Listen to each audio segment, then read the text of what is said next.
मिलकर काम करने से तरक्की। दुनिया में जो तरक्की हो रही है या देश में कोई तरक्की करता है तो उसे ज़रूर देखना चाहिए, चाहे घर की टीम हो या बाहर की। लोगों को मिलाकर बनाई हुई हो, जहाँ-जहाँ अच्छे समूह बन गए, वहाँ-वहाँ तरक्की हो गई। ऐसा ही देखा गया है। आपके आस-पास जितने लोग तरक्की पसंद हैं, वो मिलकर ही काम करते होंगे, उनका टीम वर्क अच्छा होगा। एक परिवार था, वो गरीब था, खाने को कुछ नहीं था, काफ़ी सोचा कि काम मिले, मगर काम नहीं मिला।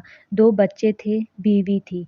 एक दिन उन्हें विचार आया कि इस गाँव में काम मिलना मुश्किल है, चलो कहीं और चलते हैं। इस इरादे से वे एक दिन गाँव छोड़कर चल दिए। रात का समय था, रास्ता भी जंगली था। सोचा वृक्ष के नीचे रात गुजारी जाए। आदमी ने अपने एक लड़के को लकड़ी चुनने तथा दूसरे को पानी लाने के लिए भेज दिया तथा बीवी को चूल्हा बनाने के लिए कहा और उसने जगह साफ कर दी। चारों ने अपने-अपने काम कर लिए। चूल्हा जलाया गया, पानी गर्म होने लग गया। वृक्ष के ऊपर हंस रहता था। वो सोचने लगा, यह कैसा मूर्ख है, इन्होंने चूल्हा तो जला दिया, मगर इनके पास पकाने को तो है ही नहीं कुछ भी। हंस ने उनसे पूछा, तुम्हारे पास पकाने को क्या है? वो आदमी बोला, तुझे मार के खाएंगे। हंस बोला, मुझे क्यों मारोगे? आदमी बोला, हमारे पास न पैसा है और न ही सामान, तो क्या करें? हंस सोच में पड़ गया, इन्होंने चूल्हा भी जला लिया है, सब कर्मशील हैं, मुझे तो यह खा ही जाएंगे।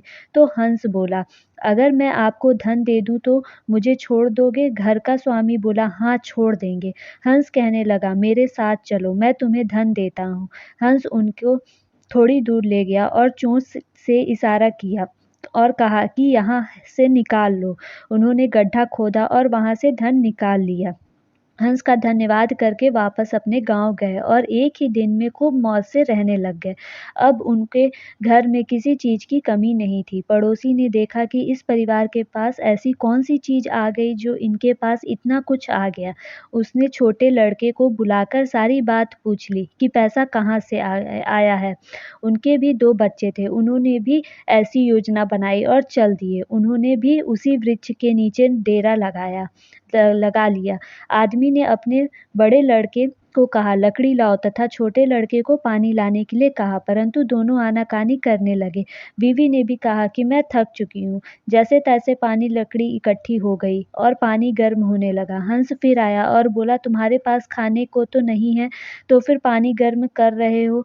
आदमी बोला, तुझे मारकर खाएंगे। हंस मुस्कुरा उठा और बोला, मारने वाले तो 3 दिन पहले आए थे, तुम अपना समय खराब मत करो, घर जाओ। तुम मुझे क्या मारोगे? तुम तो आपस में ही लड़ रहे हो। जिन्होंने दूसरों को जीतना होता है वे खुद नहीं लड़ते। संसार का नियम भी ऐसा ही है। जिन लोगों ने तरक्की करनी है वे मिलकर चलते हैं और आज भी संसार में उनका ही बोलबाला है।